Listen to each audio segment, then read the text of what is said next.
Good morning. Good morning. Here's the thing. We all agree already, so you have to save your energy for the rest of the day. First of all, thank you so much for being here. It's a real honor to speak to everyone who got up so early to really make sure your voices are heard. I got to tell you, I know that sometimes it feels like this long day just to kind of sit around and get some speeches and then have some meetings with some staff members. It is a lot more than that, and I'll tell you why. Because your presence here puts these issues and these bills in the front of everyone's mind. Those senators and assembly members who aren't meeting with you, they're looking at the meeting, they're rejecting the meeting, we wish they wouldn't, but they're thinking about the issue. Those folks who see all the name tags walking around, who hear about the rallies, it makes it harder to ignore these issues. And we know that the real way it is that we lose these issues is when they're ignored.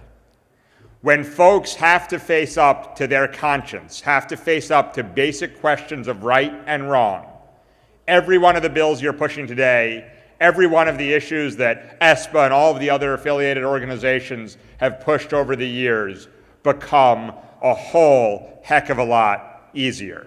So thank you for coming and for making that difference. I also want to say what an honor it is to follow my colleagues who were path-breaking and groundbreaking, who made it easier for all of us to operate in a world where the conversation is different.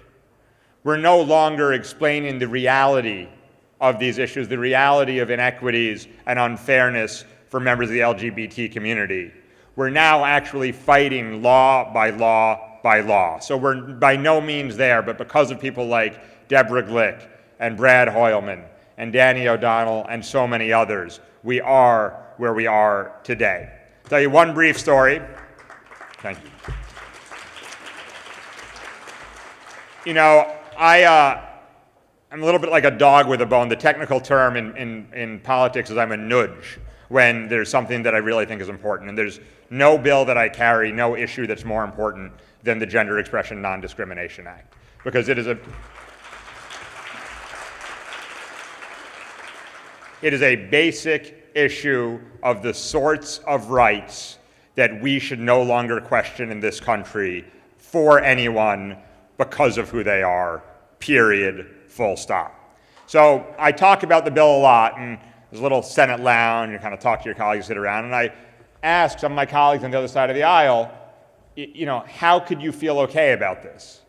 You know, you don't seem to be a person whose heart is filled with hate, and how could you feel okay about the fact that somebody, simply because of who they are, if it's discovered at their job, they get fired? If it's discovered by their landlord or the real estate broker, they get evicted. That can't be something you're comfortable with. And you know what the colleagues say? Look, I don't want that to happen. I don't want that to happen to a New Yorker who's transgender or gender nonconforming. I don't want that to happen to a lesbian or gay New Yorker, bisexual New Yorker. But just tell them not to wave it in my face, and it'll be okay. And you know, that answer is in some ways the worst possible answer. And there are two reasons. The first is to tell anybody that who they are is okay as long as they hide it from you is unacceptable.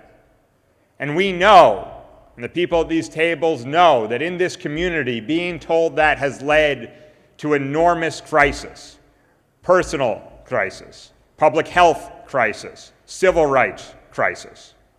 The second reason is, well, what if you're so unlucky that someone does discover who you are? Then you can be fired? Then you can be evicted?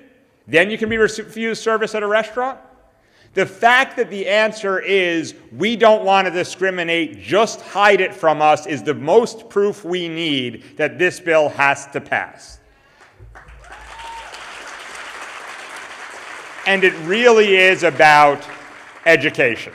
And I know it's hard to imagine anymore that there are folks who have had their head in the sand enough they need to be educated, but believe me. So for the rest of the day, stop talking to me, stop talking to my colleagues, stop talking to each other, you'll have a long bus ride home.